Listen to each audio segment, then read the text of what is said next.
Nasa sa'yo eh, kung ano pipiliin mo, uubusin mo yung lakas mo sa kakatunganga sa bahay o uubusin mo yung lakas mo sa mga makabuluhang bagay. Huwag ka mag-alala kasi kahit saan dyan, may mararating ka. Alam mo na yun.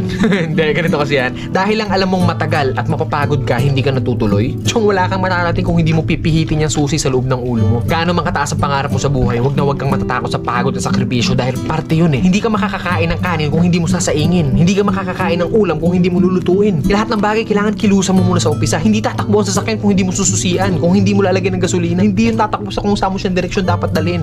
Kailangan kumilos ka. Kailangan ng lakas mo para marating mo kung ano yung gusto mong marating sa buhay. Kasi kung hihiga ka lang dyan, wala mangyayari talaga sa'yo. Hindi po pwede na inaasal natin lahat sa Diyos na parang nasa Diyos, Diyos. Lagi kong idadasal sa Diyos. Hindi po pwede yun. Sabi nga nila, di ba, nasa Diyos ang awa, nasa tao ang gawa. So depende yan sa'yo kung ano yung gusto mong kilos. Sabi nga, work smart, not hard. Hard work nga yung ginagawa mo, pero sablay naman yung mga diskarte mo. Wala rin mangyayari, di ba? Smart move yung ginagawa mo, pero swabe lahat. Kailangan mo lang talaga gamitan ng tamang isip at tamang puso sa lahat ng bagay. Ang pangarap, para kang nagtatanim ng puno. Malaki pangarap mo, malaking puno yung kailangan mong itanim. Hindi naman pwede maghukay ka ng mababaw lang. Hindi naman pwedeng konting tubig lang yung ididilig mo dyan. Kung gusto mo ng malaking puno, malaking trabaho ang kapalit nun. At nasa sayo yun. Then pag nagbunga na yun, hindi po pwede na hayaan mo na lang bumunga yan dyan. Hindi. Kailangan pa rin ng maintenance. Ganun din sa atin. Kung ano yung marating natin, nandoon na tayo sa taas, hindi pa pwede na halalan tutay ka na lang doon sa taas. Pag hindi mo diniligan yung puno, magbunga man siya isang beses lang and then sa susunod hindi na ulit. Ganun yung pwede mangyari pag pinabayaan natin kung ano man yung narating natin sa buhay. Mawawala lahat sa'yo. Sayang yung oras.